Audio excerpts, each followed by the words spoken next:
Fail করা। আমি প্রথমে ফেল করা শব্দের তীব্র প্রতিবাদ করছি, কারণ আমরা এমন একটি প্রিলিমিনারি পরীক্ষা দিয়ে পাশ করেছি যে প্রিলিমিনারি পরীক্ষায় প্রত্যেকটা ভুল উত্তরের জন্য 0.25 নম্বর কেটে নেওয়া হয়। সেই প্রিলিমিনারি পরীক্ষা দিয়ে আমরা পাশ করে তারপর 3 ঘন্টার 100 নম্বরের লিখিত পরীক্ষা আমরা পাশ করে এসেছি। আপনারা জানেন এনটিআরসি এর শিক্ষক নিবন্ধন পরীক্ষায় মূল নম্বর হয়, মেধা তালিকা হয় লিখিত পরীক্ষার ভিত্তিতে। আমরা সেই লিখিত পরীক্ষায় পাশ করে এসেছি। সুতরাং আপনাদের প্রতি অত্যন্ত বিনয়ের সঙ্গে আমাদের অনুরোধ, আপনারা আমাদেরকে ফেল করা বলবেন না। দ্বিতীয় বিষয় হলো ভাইবার কথা বলি। আপনারা দেখেছেন এনটিআরসি এর এই ভাইবার নম্বর মূল নম্বরের সাথে যুক্ত হয় না। এনটিআরসি এই ভাইবার নম্বর মেধা তালিকায় কোনো প্রভাব ফেলে না। এমনকি 18তম শিক্ষক নিবন্ধন পরীক্ষার ফল প্রকাশের পর তারা যে ই সার্টিফিকেট দিয়েছে সেই সার্টিফিকেটে পর্যন্ত মৌখিক পরীক্ষার নম্বর উল্লেখ নাই। সেই মৌখিক পরীক্ষার নম্বর মেধা তালিকায় প্রভাব ফেলতে পারে না, যেই মৌখিক পরীক্ষার নম্বর মূল নম্বরের সাথে যুক্ত হয় না, যেই মৌখিক পরীক্ষার নম্বর সার্টিফিকেটে থাকে না, সেই মৌখিক পরীক্ষায় কিসের পাস ফেল? সেই মৌখিক পরীক্ষার ভিত্তিতে কেন আমাদেরকে ফেল করানো বলা হলো? আমরা এনটিআরসি এর কাছে জবাব চাই।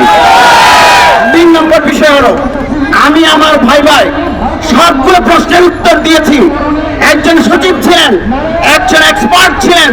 আমি তাদেরকে জিজ্ঞেস করতে চাই, আমার ইংরেজি ভাষায় 300 কলাম জাতীয় পত্রিকায় ছাপা হয়েছে। আমি 10 বছর ধরে পাবলিক ফিগার বক্তব্য রাখি নানা জায়গায়। আমাকে জিজ্ঞেস করা হয়েছে ইসলামী আইনের উৎস কয়টা? আপনারা বলুন তো এই প্রশ্নের উত্তর আপনারা জানেন না? ইসলামী আইনের উৎস কয়টা? 4টা। এটা একজন রিক্সা চালক সাধারণ মুসলমান জানে। আমি বলেছি 4টি। আমাকে বলা হয়েছে কি কি? আমি বলেছি ইজমা, কোরআন হাদিস, ইজমা কিয়াস।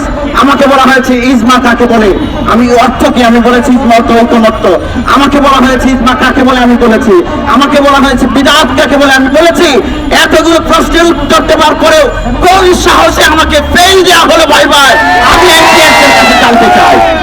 সম্মানিত গণমাধ্যম কর্মীরা, সম্মানিত পুলিশ ভাইরা, আপনাদের কাছে আমার বিনীত অনুরোধ, এনটিআরসি এর একজন কর্মকর্তা বলেছেন আমরা নাকি আরবি ইবারত পড়তে পারি না। আমি কওমি মাদ্রাসায় পড়েছি, আলিয়া মাদ্রাসায় পড়েছি, এমন পাবলিক বিশ্ববিদ্যালয় থেকে অনার্স মাস্টার্স করেছি। আমি চ্যালেঞ্জ করছি এনটিআরসি কে, যদি আরবি ইবারত পড়তে না পারি তাহলে এনটিআরসি এর কাছে চাকরি চাইবো না, সনদ চাইবো না।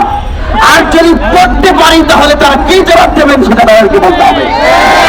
সম্মানিত ভাইয়েরা আমার, অত্যন্ত ভারাক্রান্ত হৃদয়ে বলতে হয়, ভাইবা বোর্ডের সবগুলো প্রশ্নের উত্তর দেওয়ার পরও আমাকে ফেল করিয়ে কেন তারা অপমানিত করেছে? আমার যে ছাত্রী ভাইবার আগে এসে আমাকে বলেছে প্রশ্নপত্র ইবারত করতে পারি না, সে 40 নম্বর পেয়ে পাস করেছে। আর আমাকে যদি লিখিত পরীক্ষায় কম নম্বর দেয়, আমি আশা করি 80 নম্বর পাবো।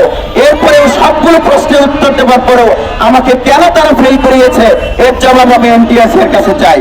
সম্মানিত উপস্থিতি, প্রিন্ট মিডিয়ার ইলেকট্রনিক মিডিয়ার সাংবাদিক বৃন্দ, আমি আপনাদের কাছে বলতে চাই, আমার প্রশাসনের ভাইরা যারা রয়েছেন তাদের প্রতি আমাদের অনুরোধ, আমি বলতে চাই যদি এনটিআরসি এর কাছে ভাইবার রেকর্ড থাকে তাহলে সেই রেকর্ড হাজির করা হোক। আমি যদি উত্তর দিতে না পেরে থাকি তাহলে আমার কোনো কথা থাকবে না। আর যদি আমি প্রশ্নের উত্তর দিয়ে থাকি তাহলে ভাইবা বোর্ডকে জবাব দিতে হবে সবগুলো প্রশ্নের সঠিক উত্তর দেওয়ার পর আমাকে কেন ফেল করানো হলো। সম্মানিত